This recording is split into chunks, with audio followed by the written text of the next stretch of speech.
خدا کا کام بولے گا کہ خدا کا بیٹا ہے. تو جب وہ الہی کام کر رہا ہے تو الہی کام الہی شخص ہی کر سکتا ہے. اور یہاں پر وہ اس کلچر میں جو ہے اس کے بیک گراؤنڈ پہ رہ کر یہ بتا رہا ہے کہ اس کا اور باپ کا پیشہ کیا ہے؟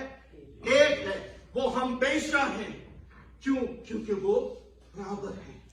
باپ زندگی دیتا ہے. جیسے باپ اپنے آپ میں زندگی رکھتا ہے ویسے ہی بیٹا بھی اپنے آپ میں کیا رکھتا ہے؟ زندگی رکھتا ہے. اور وہ وقت آتا ہے بلکہ ابھی ہے کہ مردے خدا کے بیٹے کی آواز سنیں گے اور جتنے سنیں گے وہ جیئیں گے. اور یہ صرف دعویٰ نہیں تھا, اس نے زندگیاں بانٹتے ہوئے اس بات کو ثابت کیا کہ وہ زندگی رکھتا ہے. جیسے باپ اپنے آپ میں زندگی رکھتا ہے ویسے ہی بیٹا بھی اپنے آپ میں کیا رکھتا ہے؟ زندگی رکھتا ہے. اور بیٹے کو زندگی بخشنے کا کیا ہے؟ اختیار ہے.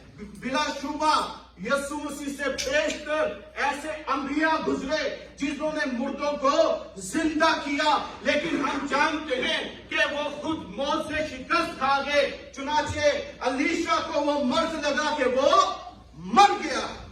لیکن یہ وہ ہے جو موت پہ فاتح ہوا, کیونکہ وہ موت پر کیا رکھتا ہے؟ اختیار رکھتا ہے. اسے اپنی جان دینے کا بھی اختیار ہے اور اسے واپس لے لینے کا بھی اختیار ہے. تو یوحنا بتاتا ہے کہ یسوع مسیح باتوں سے ہی نہیں اپنے کاموں سے بھی الہی شخص تھا. اپنے کاموں سے بھی الہی شخص تھا. چنانچہ وہ بتاتا ہے یوحنا کی انجیل اس کے 6 باب میں یسوع مسیح کی الوہیت کے بارے میں مزید وہ کہتا ہے جب وہ جھیل میں ہوتے ہیں. یوحنا کی انجیل اس کا 6 باب اور اس کی 16 سے 21 آیت وہاں پر لکھا ہے, پھر جب شام ہوئی تو اس کے شاگرد جھیل کے کنارے گئے اور کشتی میں بیٹھ کر جھیل کے پار کفرنہوم کو چلے جاتے تھے. اس وقت اندھیرا ہو گیا تھا اور یسوع ابھی تک ان کے پاس نہ آیا تھا. اور آندھی کے سبب سے جھیل میں موجیں اٹھنے لگی. اور جب وہ کھیتے کھیتے 3-4 میل کے قریب نکل گئے تو انہوں نے یسوع کو جھیل پر چلتے اور کشتی کے نزدیک آتے دیکھا اور ڈر گئے. مگر اس نے ان سے کہا, میں ہوں, میں جو ہوں سو میں ہوں. کون ہوں؟ میں ہوں, ڈرو مت. بس وہ اسے کشتی پر چڑھا لینے کو راضی ہوئے. فوراً وہ کشتی اس جگہ جا پہنچی جہاں وہ فوری طور پر موجزانہ طور پر کشتی اس جگہ پر پہنچ گئی, ڈیسٹینیشن پہ پہنچ گئی جہاں پر وہ پہنچنا چاہتے تھے.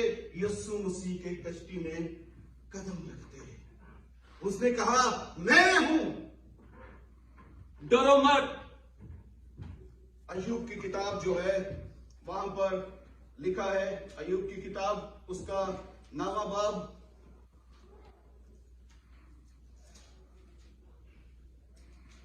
اور اس کی 8 آیت میں لکھا ہے خدا کے کلام میں, وہ آسمانوں کو اکیلا تان دیتا ہے اور سمندر کی لہروں پر چلتا ہے.